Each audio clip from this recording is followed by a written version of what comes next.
Hello everyone, welcome to back my channel. সবথেকে সহজ পদ্ধতিতে ঝরঝরে সাদা পোলাও তৈরি করে দেখাবো। পোলাও রান্না করার পর শুধু ঝরঝরেই হবে না, ঘ্রাণে মও করবে চারপাশ। এটা কোনো বিয়েবাড়ির স্টাইলের রেসিপি না। আমি বেশিরভাগ সময় নিজের বাসায় পোলাওটা রান্না করে সেই রেসিপিটা আপনাদের সাথে শেয়ার করব। চলুন তাহলে রেসিপিটি দেখে নেওয়া যাক। এখানে আমি চিনি গুঁড়া সুগন্ধি চালটি ব্যবহার করেছি। এখানে আমি 4 পট চাল নিয়েছি। আপনারা যে কোনো পাত্রে চালটা মেপে নেবেন, তাহলে পোলাও রান্না করতে অনেক সুবিধা হয় এবং পারফেক্ট পোলাও রান্না করা যায়। চালটা আমি খুব ভালোভাবে ধুয়ে সেকনির সাহায্যে জল ঝরাতে দিয়ে দিচ্ছি। আর আমি আজকে রাইস কুকারে পোলাওটা রান্না করব। আমি চাল নিয়েছিলাম 4 পট, এখানে আমি জল দিয়ে দেব 7 পট। ডাবলের 1 পট কম দেবেন, তাহলে পোলাওটা খুব সুন্দর ঝরঝরে হয়। এবার আমি দিয়ে দিলাম 1 চামচ ঘি, দিয়ে দিলাম এলাচ, দারচিনিটা দিলে ফ্লেভার অনেক ভালো আসে। এবার চালটা ভালোভাবে জল নিংড়ে গেছে, সেই পর্যায়ে ভালো করে নাড়াচাড়া করে ভাজা ভাজা করে নেব।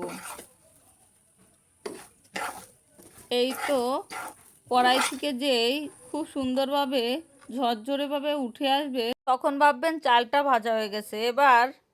এবার রাইস কুকারে যে গরম জলটা করতে দিয়েছিলাম, ওর ভিতরে লবণ, চিনি, গুঁড়ো দুধ আর কাঁচামরিচ দিয়ে চালটা ঢেলে দেবেন।